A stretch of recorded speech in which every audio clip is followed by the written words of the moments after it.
Battalion है। एक मर्तबा हिटलर जैसे सिपाही ने भी कहा था, अगर गुरखाओं की पलटन मुझे मिल जाती है तो मैं सारी दुनिया पे फतेह पा सकता हूँ। जय महाकाली। Battalion mount.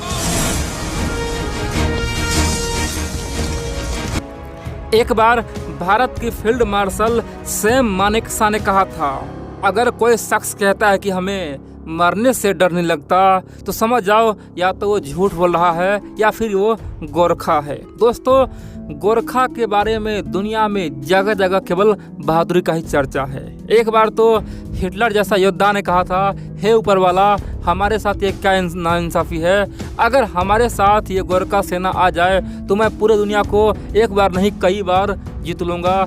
आखिरकार ये जो मेरा हश्र हुआ है, आखिरकार जो हम हार रहे हैं, इसके पीछे गोरखा का हाथ है। गोरखाली सेना काश हमारे ओर से लड़ता तो हम आज यहाँ तक नहीं पहुँच। दोस्तों, गोरखा सेना के लिए हिटलर ने पूरा जोर लगा दिया था, बोला था कि किसी प्रकार से उस पर कब्जा करो। लेकिन वर्ल्ड वार 1 में भी, वर्ल्ड वार 2 में भी, जी हाँ दोस्तों, प्रथम विश्व युद्ध में गोरखा सेना 2 लाख गोरखा सेना गया हुआ था। खासतौर पे ब्रिटेन के पक्ष में, दोस्तों ब्रिटेन के समर्थन में गया हुआ था, और वर्ल्ड वार 2 में भी ब्रिटेन के समर्थन में गया था। कह सकते हैं कि गोरखा सेना जहां भी जाता है वहां पे अपना तांडव मचा के आता है। अब यहाँ पे कई सारे मित्र बोलेंगे तो आखिरकार हम ये गोरखाली सेना का इतना तारीफ क्यों कर रहे हैं। दोस्तों, ये तारीफ नहीं, ये सच्चाई है। इतिहास गवाह है, गोरखा का सच्चाई जान के दुनिया अभी भी थर्राता है। दोस्तों, नेपाली आर्मी जिसे हम बोलते हैं ना, नेपाली आर्मी का इतिहास दोस्तों बहुत ही सुनहरा है। आप कह सकते हैं कि नेपाली आर्मी को गोरखाली आर्मी भी कहते हैं, गोरखाली सेना भी कहते हैं। दोस्तों, इस सेना का स्थापना आज नहीं, आज से 500 वर्ष पहले हुआ था, 1560 ईस्वी में हुआ था। और बात करेंगे वर्तमान में, नेपाल के पास 98,000 कितना 98,000 ये गोरखाली सेना है या फिर नेपाली आर्मी है। दोस्तों, इन्होंने हर जगह अपना अलग ही परचम लहराया है, दुनिया में अपना परचम लहराया है। और आज भी दोस्तों भारतीय सेना में आज भी गोरखा रेजिमेंट है। दोस्तों, आज भी ब्रिटेन के सेना में गोरखा का अलग रेजिमेंट है। दोस्तों, यूनाइटेड नेशन का जो भी शांति मिशन चल रहा है, देखिए दोस्तों, यूनाइटेड नेशन तो अपने आप को बहुत ही बड़ा ज्ञानी समझता है, बोलता है दुनिया में हम शांति स्थापित करवाएंगे। लेकिन जब भी कहीं छोटा मोटा वार होता है या फिर बड़ा वार होता है तो हर वार में गोरखाली आर्मी यानी कि नेपाली आर्मी का एंट्री होता ही। दोस्तों, कह सकते हैं कि हिम्मत के लिए दुनिया में सबसे बहादुर सेना कौन है, वो गोरखाली आर्मी है। और दोस्तों, गोरखाली आर्मी से दुनिया का बड़े बड़े जो भी युद्ध हुआ है ना, उस युद्ध में उसका इतिहास देखेंगे ना तो गोरखाली आर्मी का इतिहास एक अलग ही इतिहास होगा। अब यहाँ पे कई सारे मित्र बोलेंगे, भाई हमें यकीन नहीं होता है गोरखाली ऐसा कर सकता है, क्या प्रमाण है।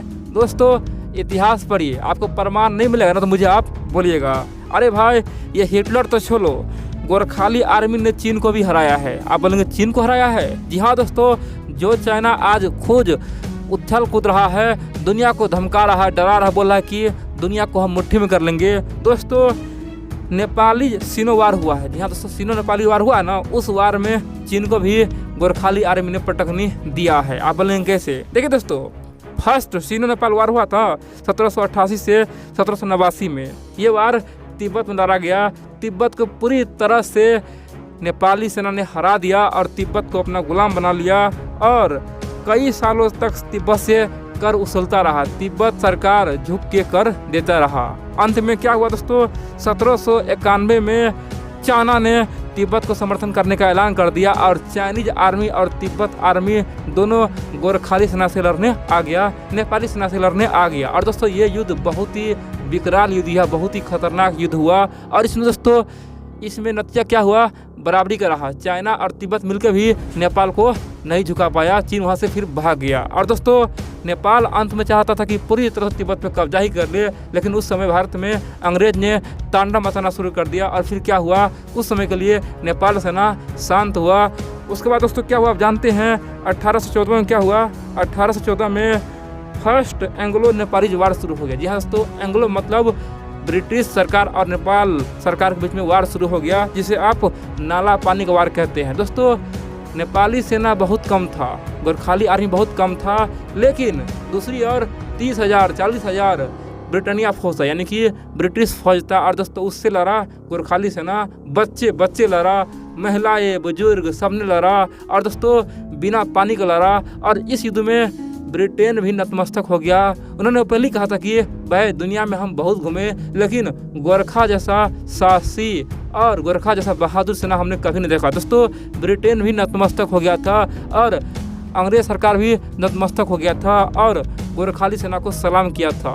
दोस्तों उसी युद्ध के बाद 1816 के बाद आप देखेंगे तो सुगौली संधि हो गया था, नाला पानी के युद्ध के बाद। तो आप इतिहास देखिए, गोरखा सेना ने हर जगह अपना परचम लहराया है। उसके बाद फिर क्या हुआ आप जानते हैं, 1855 में फिर से नेपाल तिब्बत युद्ध हुआ और इस युद्ध में नेपाली सेना ने फिर से तिब्बत को बुरा हराया, चीनियों को बुरा हराया। दोस्तों बहुत बड़ी बात है, तिब्बत का कम से कम दोस्तों 1 लाख से अधिक सेना था। इसमें क्या था, तिब्बती सेना भी था और चीनी सेना भी था। जी हाँ दोस्तों, दूसरी ओर क्या था, नेपाल का केवल दोस्तों कम कितना, केवल दोस्तों 30 से लेकर 35,000 गोरखाली था। कितना, 30 से 35,000 गोरखाली था। दूसरी ओर तिब्बत और चीन का 1 लाख का आर्मी का टीम था। दोस्तों तिब्बत में जाके चीनियों को दरा कराया था, तिब्बतियों को हरा दिया था और नेपाल ने फिर से तिब्बत को बुरा हराया था। जी हाँ दोस्तों, ये 1855 और 1856 में युद्ध हुआ था। थर्ड तिब्बत नेपाल हुआ। दोस्तों ये आप लोग इतिहास देखेंगे ना, नेपाली सेना का इतिहास ही कुछ अलग है।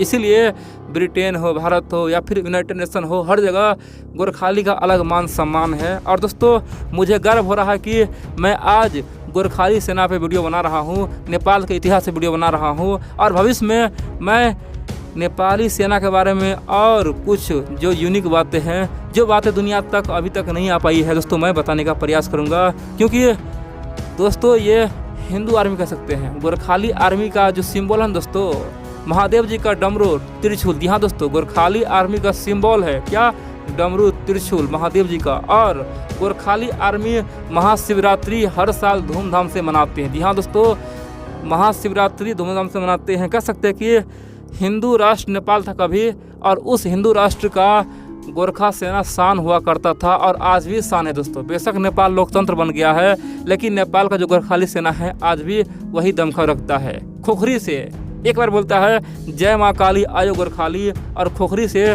दुश्मनों पर प्रहार करता है। और नेपाली गोरखाली का खोखरी निकल गया फिर तो समझो दुश्मन का अंत होना ही होना है, दुश्मन को कोई बचा नहीं पाएगा। दोस्तों गोरखाली का खोखरी खून का प्यासा होता है, दुश्मन उसे लड़ने से 100 बार बचता है। उसे पता है कि अगर गोरखा कम छेड़ेंगे तो हमारा अंत ही हो जाएगा। दोस्तों ये सच्चाई है।